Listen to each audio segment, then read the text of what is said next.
Most of the times, the challenge is not whether we can hear the voice of God or not. We end up with questions like, can the devil put thoughts inside my head? Is it me speaking to myself? Is it my own thoughts? And how do I know this is a voice that is coming to distract me versus a voice that is coming to prosper me? So in this episode, we're going to look at 3 different things that can distract you away from the voice of God, take you away from the voice of God, and what you can do to overcome it. Thank you all for joining us today. If you are watching us for the first time, consider subscribing to our channel. And if you already subscribed, take a moment to turn on the notifications so you get alerts for our upcoming episodes. So is it possible to hear voices other than God? The answer is yes, but let's just take a look at what the word says, all right? Then the question becomes, how do we decide the voice of God? How do we decode the voice of God versus the other voices in our life?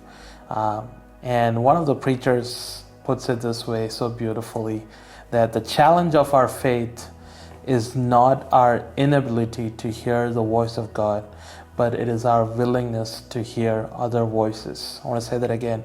The challenge of our faith is not our inability to hear the voice of God, but it is our willingness to hear other voices. And as humankind, we tend to lean towards familiar voices, which begs the question, who and what is the familiar voice in our life? Who and what is the leading voice in our life that we have given priority to? In John 10, when God talks about, my sheep hear my voice because I know them and they follow me. Right after that, Jesus says this, a stranger they will not follow, but they will flee from him, for they do not know the voice of strangers. So it's all about what have you made yourself familiar with. Because if you've made yourself familiar with the voice of the shepherd, the voice of God, then any other voice would become a voice of a stranger that you run from, that you flee from. So what are the 3 things that can distract us? The first one is the enemy itself.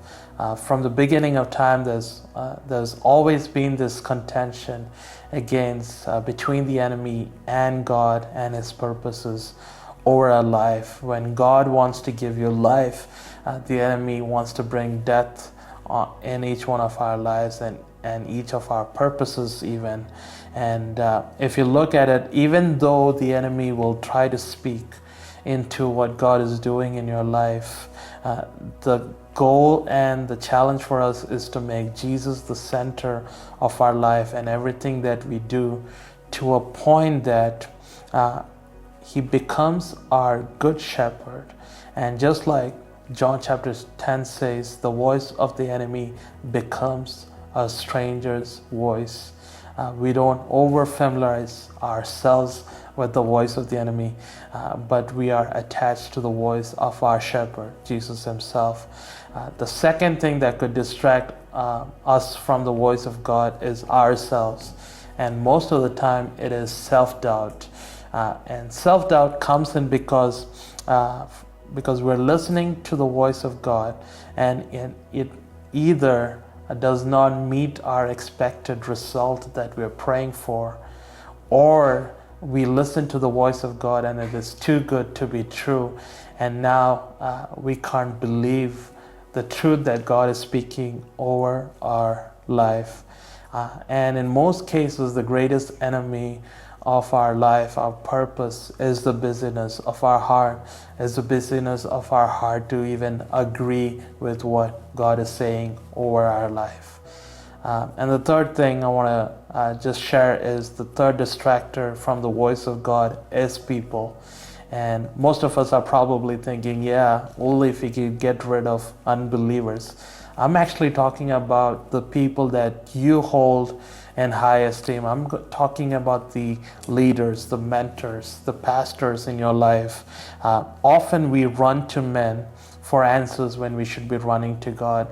Often we make the voices of men more important than the voice of God Himself. And one of the key things I want you to take from this is that your revelation about God and His plans for your life is limited by who you allow to speak into your life. I want to say that again.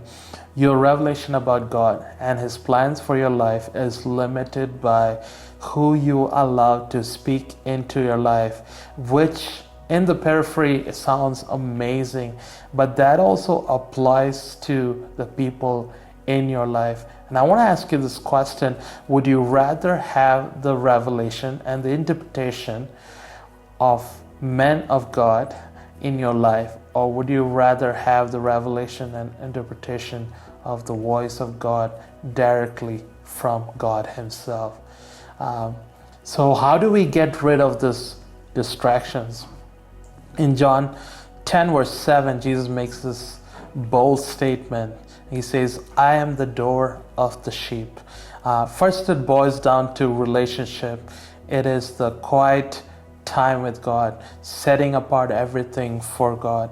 It's you intentionally shutting down everything that distracts you, including people or maybe even your phones.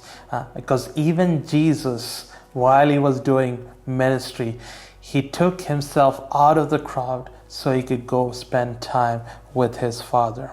So Jesus wants to become the door into your life.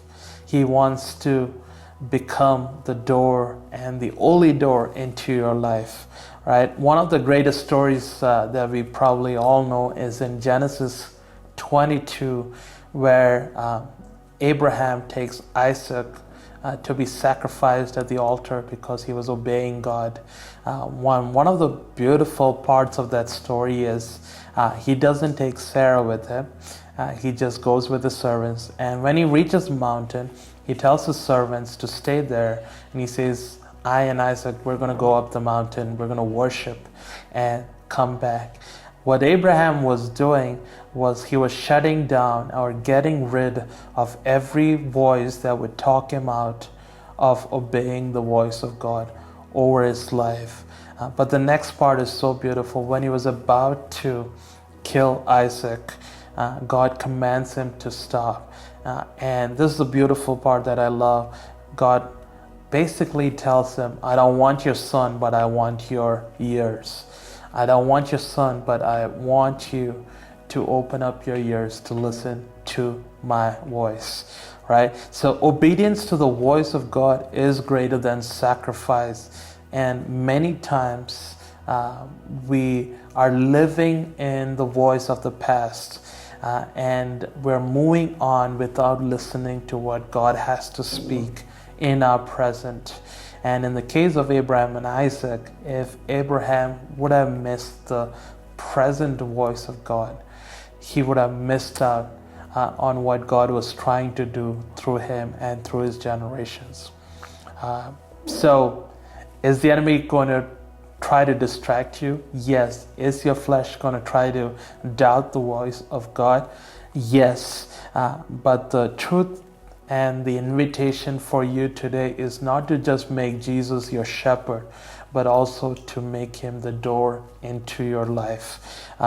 Make him the door that even when the enemy comes to steal, kill, and destroy, he has to go through Jesus to get to you. He has to go through Jesus, who's not just willing to be your good shepherd, but he's willing to lay his life for you and me. When Jesus becomes the door, the lens into our life, every other voice would become a voice of a stranger that we flee from, because we know and we understand and trust the intentions of God himself. I pray that this blessed you. We'll see you next week. God bless you.